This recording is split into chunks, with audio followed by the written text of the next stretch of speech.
uma moça de 23 anos de idade tira a vida de uma professora de inglês por um motivo inacreditável: curiosidade. Esse caso chocou a Coreia do Sul em 2023 e a gente vai ver alguns detalhes agora. Eu sou o Thiago Santos e toda essa história gira em torno da Jang Yoo-jung, que nasceu em 1999 na cidade de Busan, na Coreia do Sul. Com 2 anos de idade, os pais dela se separaram e a mãe dela simplesmente abandonou a filha. E o pai, quando ela tinha 6 anos de idade, teria sido preso. E eu falo teria porque a polícia mesmo divulgou poucas informações sobre esse caso por conta da lei lá da Coreia do Sul, que tem regras bem restritas aí sobre a divulgação de dados das pessoas. Isso tanto dos criminosos como também das vítimas, né? A maioria das coisas aqui nesse caso veio a público através de conhecidos da família, de amigos e colegas de escola. Bom, e depois que o pai dela é preso, então, ela foi morar com o avô. E é com ele que ela viveu até cometer o crime. No tempo de escola, no ensino fundamental, segundo alguns colegas, ela era uma aluna normal, tinha amigas, participava de todas as atividades, só que no ensino médio, ela teve uma mudança brusca de comportamento. Ela passou a se isolar, já não falava com mais ninguém. E uma coisa que acontecia com frequência é que ela tinha o costume de, no intervalo das aulas, lá no recreio, né, puxar uma cortina ali da sala de aula e ela fazia uma, entre aspas, casinha ao redor dela e comia ali dentro. Tudo isso para não falar com ninguém e não ter contato. E esse comportamento dela acabou influenciando também mais tarde, quando ela termina o ensino médio, no momento que ela foi tentar conseguir um trabalho. Mas a gente já vai falar sobre isso. Foi relatado também que quando o pai sai da cadeia, foi mais ou menos nessa mesma época do ensino médio que aconteceu essa mudança de comportamento. E esse pai não teria procurado ela como ela imaginava que fosse acontecer. Então, ela que já tinha sido abandonada pela mãe quando tinha 2 anos de idade, acabou de novo sendo ignorada, vamos dizer assim, pelo pai outra vez. Para muitas pessoas isso influenciou diretamente no que acontece mais tarde e também influenciou nessa mudança de comportamento que foi descrita ali pelos colegas. Em 2018, ela se forma no ensino médio e aí ela vai em busca de emprego. Ela teve dificuldade, ela foi fazer várias entrevistas e não foi contratada, e aí o tempo vai passando. E ali no final de 2019, início de 2020, teve o lockdown. Muitas empresas foram para trabalho remoto, não contrataram mais, e aí ficou mais difícil ainda para ela. Ela começa a ficar só em casa o dia todo, ela estava ali com a avô, e esse avô também não tinha mulher, então basicamente a convivência era só os dois. E de 2018, quando ela se forma, até 2023, quando o crime acontece, o vô contou depois que via ela o dia todo lendo ali com alguns livros e ele achava que ela estava estudando para um concurso público do governo. Só que na real não era isso. Se descobriu depois que a Jang Yoo-jung ficou obcecada por ler, assistir e consumia muito conteúdo de crimes reais. E ela começou, segundo ela mesma, a sentir uma curiosidade de como uma pessoa se sentia quando tirava a vida de alguém. E é aí que ela entra em um aplicativo de tutores de inglês, entra em contato com algumas professoras, vai selecionando ali a vítima que ela queria. Ela teria feito contato, segundo a polícia, com mais de 50 professores, até que ela encontrou uma moça de 26 anos de idade, que morava sozinha e que se encaixava ali no perfil que ela estava procurando. A identidade dessa vítima não foi divulgada pela polícia. Nesse momento, era maio de 2023 e a Jang Yoo-jung estava com 23 anos de idade. Ela combina então com essa moça por aplicativo uma aula na casa dessa professora,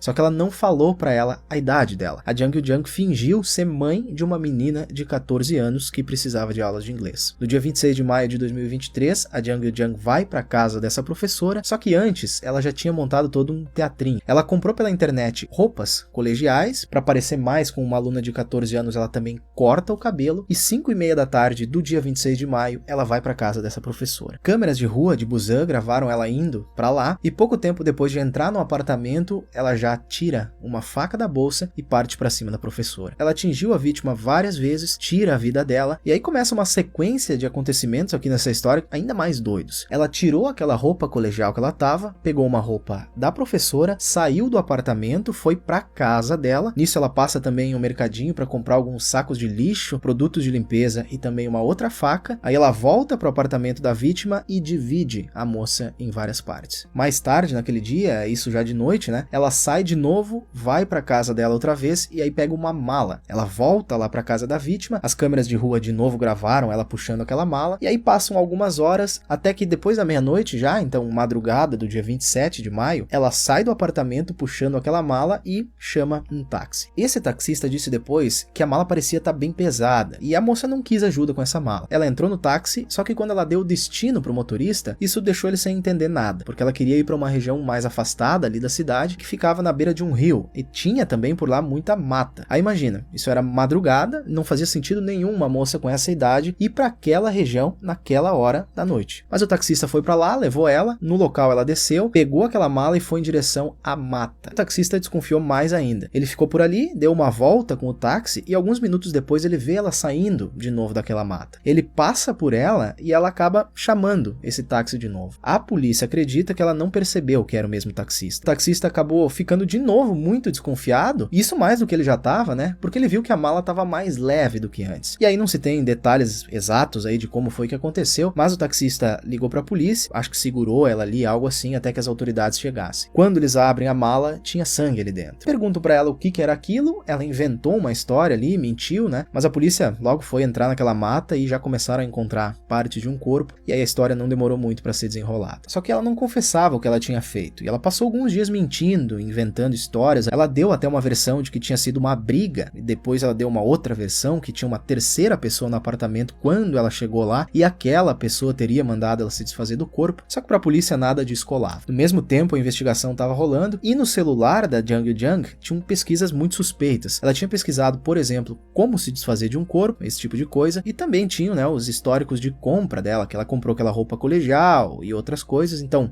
era nítido que ela tinha planejado tudo. E só como um ponto de destaque aqui, a autópsia identificou que a Jung Yoo-jung tinha tirado a ponta dos dedos da vítima, para tentar dificultar a identificação sem as digitais, né? Só que isso tudo faz nenhum sentido, porque parece que ela simplesmente ignorou o fato de estar cheio de câmeras pela cidade, cheio de registros dela e também o telefone, né, cheio de coisas. Então não era falta de uma digital que ia dificultar o trabalho da polícia. Ela manteve as mentiras dela por alguns dias, até que em junho, depois de um encontro com aquele avô que morava com ela confessa tudo, e aí ela disse para a polícia que o motivo era simplesmente curiosidade. Ela queria saber a sensação de cometer um crime como esse. Especialistas que analisaram esse caso e deram a opinião deles, disseram que uma série de fatores deve ter influenciado para que isso acontecesse. Ficar sem os pais muito cedo, e depois na época de ensino médio o pai de novo não quis mais ter contato com ela, o fato também de ela não conseguir trabalho, o inglês parece que era um requisito muito importante nessas vagas que ela tentava, né, e ela não era boa em inglês. Tudo isso foi se somando, além também de alguns testes que teriam sido feitos com ela que identificaram traços de psicopatia. Ela foi condenada em 24 de novembro de 2023 à prisão perpétua.